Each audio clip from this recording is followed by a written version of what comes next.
నమస్తే అమ్మా. నమస్తే అమ్మా. అన్నా చెల్లెళ్ళ అనుబంధం తెలిపేది రాఖీ పౌర్ణమి. అవునా? శ్రావణ మాసంలో. హ్మ్. అంటే హ్మ్. మేము బోలెడన్ని రాఖీలు కొనుక్కొని ముందు రోజు నలుగురు అక్క చెల్లెళ్ళం మేము. మా తమ్ముడికి ఎవరు కాస్ట్‌లీ రాఖీ తీసుకెళ్తారని పోటాపోటీగా ఎళ్తుంటాం. కానీ అసలు తంతు అది కాదు. దాని వెనకాల మంచి అర్థం, పరమార్థం ఉంది ఓహ్! అని హ్మ్. ఇప్పుడు అమ్మ చెప్తారు మనకి. రాఖీ పౌర్ణమి విశిష్టతని క్లియర్‌గా ఎక్స్‌ప్లెయిన్ చేస్తారు. శ్రావణ శుద్ధ పౌర్ణమినమ్మ రక్షాబంధనం అని అంటారు.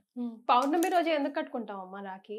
పౌర్ణమి నాడు అంటే, ఈనాడు ఒకప్పుడు ఒకళ్ళు రక్ష కట్టారు అని మనకి చెప్పుకుంటూ ఉంటామన్నమాట. హ్మ్.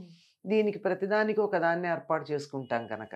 నిజానికి ఇది ఈనాడు నిజం ఇప్పుడిప్పుడు మనం ఉత్తర దేశం నుంచి తెచ్చుకున్నాం గానీ, రక్షాబంధనం అన్నా చెల్లెళ్ళు కట్టుకోవడం అన్నది ఇది ఈరోజు జంధ్యాల పౌర్ణమి అని కూడా అంటారు. హ్మ్. అవును. జంధ్యాలు మార్చుకుంటారు. మార్చుకుంటారు. హ్మ్. అంటే సంవత్సరం అంతా వేసుకున్నటువంటిది మార్చుకోవడానికి ఒక రోజు పెట్టుకోవాలి గనక ఈనాడు. ఈనాడే ఎందుకు పెట్టుకుంటారంటే, ఈనాటి నుంచి వేదాధ్యయనం మొదలుపెట్టుకుంటారు గనక. ఓకే. అసలు మీరెప్పుడు అన్నకి కానీ, తమ్ముడికి కానీ రాఖీ కట్టలేదమ్మా? ఓహ్! మీ చిన్నప్పటి నుంచి కూడా. పక్క దేశం నుంచి ఉత్తర తెచ్చుకుని దేశం నుంచి అంటే ఇది లేదని కాదు, మన దగ్గర అలవాటు లేదు. ఓకే. భారతదేశంలో ఉంది. హ్మ్. ఉత్తర దేశం నుంచి మనం ఒక్కొక్కటి తెచ్చుకుంటూ ఉంటాం. ఒక్కొక్కటి ఒక్కొక్క ప్రాంతంలో కొన్ని అలవాట్లొస్తూ ఉంటాయి. హ్మ్. కొన్ని ఆ ప్రాంతాల వాళ్ళు కొనసాగిస్తూ ఉంటారు. హ్మ్. మిగిలినటువంటి వాళ్ళు కొంతమంది కాలగర్భంలో దాన్ని వదిలేస్తారు. మనం దక్షిణ దేశంలో చేసుకునే కొన్ని పండగలు ఉత్తర దేశం వాళ్ళు చేసుకోరు. హ్మ్. ఒక ప్రాంతంలో చేసుకున్నోళ్ళు మరో ప్రాంతంలో చేసుకోరు. అంత మాత్రాన అవి చెడ్డవి కాదు, పనికిరానివి కాదు. వాళ్ళు కొనసాగించారు, వీళ్ళు మానేశారు అంతే. అంతే. అంతకన్నా ఇంకా తేడా ఏం లేదు. హ్మ్. ఈరోజు జంధ్యాల పౌర్ణమి మాత్రం యావత్ భారతదేశంలోను అందరూ గూడా యజుర్వేద శాఖీయులందరూ చేసుకుంటారు. మళ్ళీ సామవేదం వాళ్ళకి వేరే రోజు ఉంటుందనుకోండి. ఓహ్! ఓకే. వాళ్ళ వేదం చదివేటటువంటి దాన్ని బట్టి ప్రధానమైందది. అయిన తర్వాత రక్ష కట్టుకునే పద్ధతి కూడా ఉంది. హుహు. ఎట్లా కడతారంటే, దేవాలయం దగ్గర ఇప్పుడు అందరికీ ఇది ఉండదు కదమ్మా! యజ్ఞోపవీతం అందరికీ ఉండదు. హ్మ్. మరి ఏదో ఒక రక్షణ కావాలి కదా! హ్మ్. దేవాలయం దగ్గరికి వెళ్తే దేవాలయంలో దేవుడి దగ్గర పెట్టినటువంటి ఒక రక్ష ఊళ్ళో వాళ్ళందరికీ ఇస్తారిది. ఓకే. అంటే మనకందరికీ ఒక సంవత్సరం పాటు రక్షణ ఉంటుంది అని. దానికి ఇంకా ఏం చేస్తారంటే ఒకళ్ళకొళ్ళు రక్ష కట్టుకుంటారు. హ్మ్. మిత్రులు గూడా ఒకళ్ళకొకళ్ళు నాకు నువ్వు నాకు కడితే నేను నీకు కట్టకూడదనే నియమం లేదు. హుహు. ఒకళ్ళకొకళ్ళు కట్టుకుంటూ రక్ష నీకు నేను రక్షగా ఉంటాను. నాకు నువ్వు రక్షగా ఉండాలని ఒకళ్ళకొకళ్ళు రక్షణ చెప్పుకోవడం అన్నది. హ్మ్. ఇది మనకి రాను రాను ఎక్కడ కనపడుతోందంటే ఈ అన్నా చెల్లెళ్ళది కట్టుకోవడం దగ్గరగా మాత్రమే మిగిలిపోయింది. ఓహ్!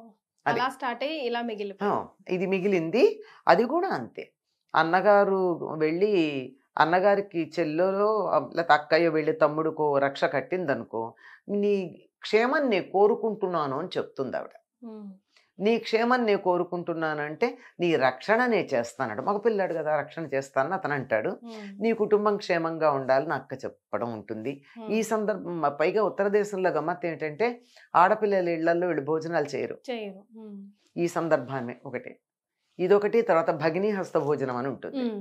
ఆ సందర్భంలో మాత్రమే భోజనం చేస్తారు. మిగిలిన సమయాల్లో చెయ్యరు. అందుకని దీన్ని రక్షాబంధనం ఇట్లా అంటారు. ఈ రక్షాబంధనం అన్నది మనకి పురాణాల్లో గనక చూసినట్టయితే మా చాలా మందికి కట్టారు. ఇంద్రుడికి శచీదేవి కట్టింది. శచీదేవి ఎవరు? భార్య ఇంద్రుడికి. హుహు. ఎవరైనా ఎవరికైనా రక్ష కట్టొచ్చు. ఓకే. అక్కా చెల్లెళ్ళు, అన్నదమ్ములు అలా కట్టుకోవాలనేటటువంటి నియమం ఏమీ లేదు. హుహు. అలా ఉంది. యుద్ధానికి వెళ్ళేటప్పుడు ఆయనకు కట్టిందని, అదితి బిడ్డలకు కట్టిందని, ఇట్లా ఒక్కొక్కళ్ళకి అవతల వాళ్ళు క్షేమం కోరుకున్న ప్రతి సందర్భంలోని ఇవాళ అనే నియమం లేదు. యుద్ధానికి పూర్ణిమ నాడు బయలుదేరెళ్లరు గదా! హ్మ్.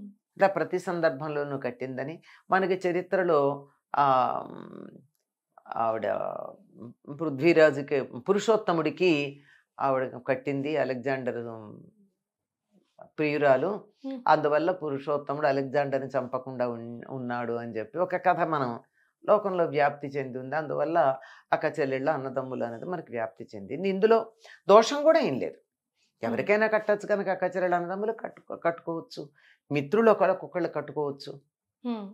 తప్పనిసరిగా కొద్ది కాలం క్రితం దేవాలయాల్లో ఆహ్, దేవుడి యొక్క రక్ష కావాలని అనుకుని అది అక్కడి నుంచి తెచ్చుకొని అందరూ కట్టుకోవడం అనేది ఉండేది. అమ్మ రక్షాబంధనం కట్టే వాళ్ళు కానీ కట్టించుకునే వాళ్ళు కానీ ఉమ్. చెప్పే మంత్రం ఏదైనా ఉందా? ఉన్నదమ్మా. ఉమ్. ఏనబద్ధో బలిరాజా దానవేంద్రో మహాబలః తేత్వామప్సి బధ్నామి రక్షే మాచల మాచల. ఈ బలి చేసినటువంటి దుష్కార్యాలు లాంటివి ఏవైతే ఉన్నాయో మహాబలుడైన వాడు వాటన్నింటినీ తీసి నేను ఈ తాడులో కట్టి పడేస్తున్నాను, కదలొద్దు కదలొద్దు కదలొద్దు అంటే ఎటువంటి చెడునంతా నేను కట్టేస్తున్నా, ఉమ్. ఆ చెడు కదలదు అక్కడి నుంచి, ఇంకంతా శుభం జరుగుతుందని చెప్తూ కట్టేది. మామూలుగా అయితే ఇలా శుభం జరగాలని చెప్పి యజ్ఞోపేత ధారణం ఉంటుంది. తర్వాత ఉపాకర్మ అని కూడా ఒకటి ఉంటుంది. ఉమ్. ఉపాకర్మ అంటే కొత్తగా ఉపనయనమైనటువంటి పిల్లలు ఆ చిన్న యజ్ఞోపవీతం తీసి కొంచెం పెద్దది వేస్తారు. ఓకే. అప్పటిదాకా దానికి చిన్న లేడి చర్మం మొక్క ఒకటి ఉంటుంది, దానికి ఉమ్. ముంజి, ఆ ముంజి తీసేస్తారు. ఓ.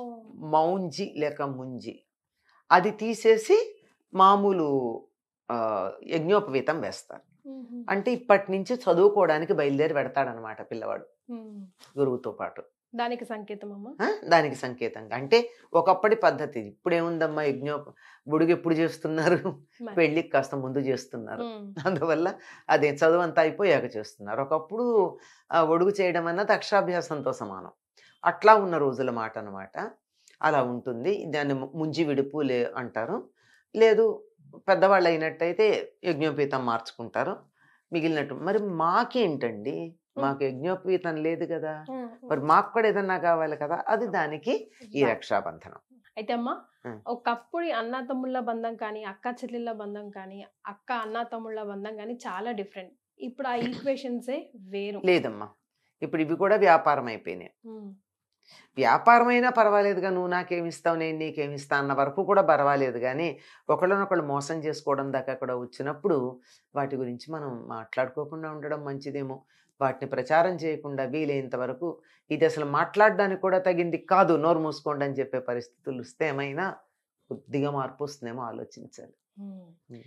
అన్నా చెల్లెల బంధం గురించి కానీ అక్క చెల్లెల బంధం గురించి కానీ ఎంతో మంది కవులు ఎంతో బాగా చెప్పారు. కానీ మనం మాత్రం సంవత్సరానికి ఒకేసారి ఈ రాఖీ పౌర్ణమి పుణ్యమాని గుర్తు చేసుకుంటున్నట్టు అదే అయిపోయింది. గుర్తు చేసుకుంటాం. తర్వాత మళ్ళీ భగినీ హస్త భోజనం అని వెళ్ళి ఉమ్. భయ్యా దూజ్ అంటారు కదా, ఉమ్. ఆ దీపావళి అయిన తర్వాత అప్పుడు ఉమ్. వెళ్ళి తినడం. ఇది కూడా మనకు ఉత్తర దేశంలోనే బాగా కనపడుతుంది. ఈ మధ్య కాలంలో మనకి ఇక్కడ కనపడుతూ ఉంది. చాలా సంతోషం అమ్మా. ధన్యవాదాలు. నమస్తే అమ్మా.